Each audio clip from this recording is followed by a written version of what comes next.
the claim of persecution being made by the IMN, even as a known aggressor, must, however, not be dismissed without recourse to facts in order to separate fiction from reality.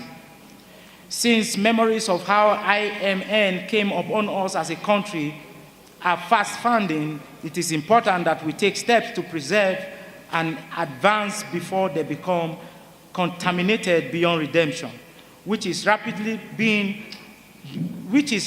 happening as many people are beginning to portray the aggressor as the victim of a repressive state. Terror in the Caliphate and Exposition of the Islamic movement in Nigeria, Shiite, is a book that came about as a result of my first-hand experience in the course of research work in part of northern Nigeria, where IMN influence packed before the government became aware that it has no safeguard. It has to safeguard other citizens from aggressions of the group that does not accord the right of choice to other humans. The findings from those research have been concealed into an easy-to-read book that we are launching here today.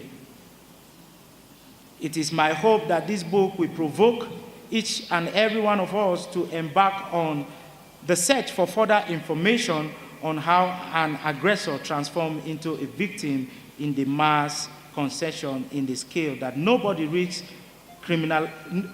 on the scale that today risks criminalizing the state and consequently incapacitating it from protecting the rest of its citizens. On a final note, let me sound a disclaimer here that we must take heed that the solution people are preferring to treat IMN as a harmless group does not turn out to be worse than the problem we have at hand as regards Boko Haram. Thank you, and God bless you.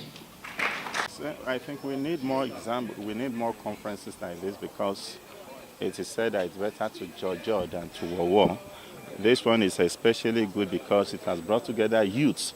You know that Nigeria has a huge youth population, and when there is any crisis or conflict, it is the youth that are often used by those who want to manipulate them. I consider this particular conference to be topical, to be timely, and to be very, very useful. And I believe by the time we continue to engage our youths in a functional and progressive manner that we have done today, we are going to witness more positive results, especially at the level of interfaith dialogue and interreligious cooperation. I think the religious community in Thailand is a predominantly Buddhist country, and the religious leader have to have a better understanding of the conflict. There's a tendency for nationalists on both sides to exploit the conflict in religious terms for the public. The general public tend to see the conflict in religious terms when it's really not. It's more about ethno-nationalist conflict, about historical grievances. And I think religious leaders have to start speaking in those terms rather than just talking about religion. I think, personally, I think religion is a personal thing, you know, and in some way it helps, and in some way it can be exploited. I thought that the conference brought together many different perspectives on religious conflict, different perspectives on religious harmony. I thought that there were some very important points raised. I thought that you can see a lot of similarities between conflicts around the world to what's going on in northern Nigeria.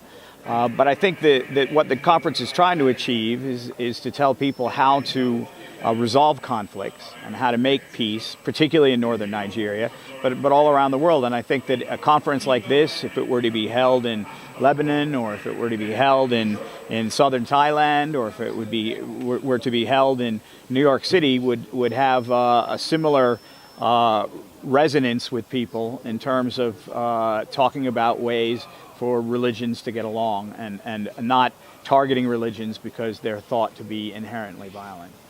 Your name again? Daniel Fernad, F-U-R-N-A-D is the last name.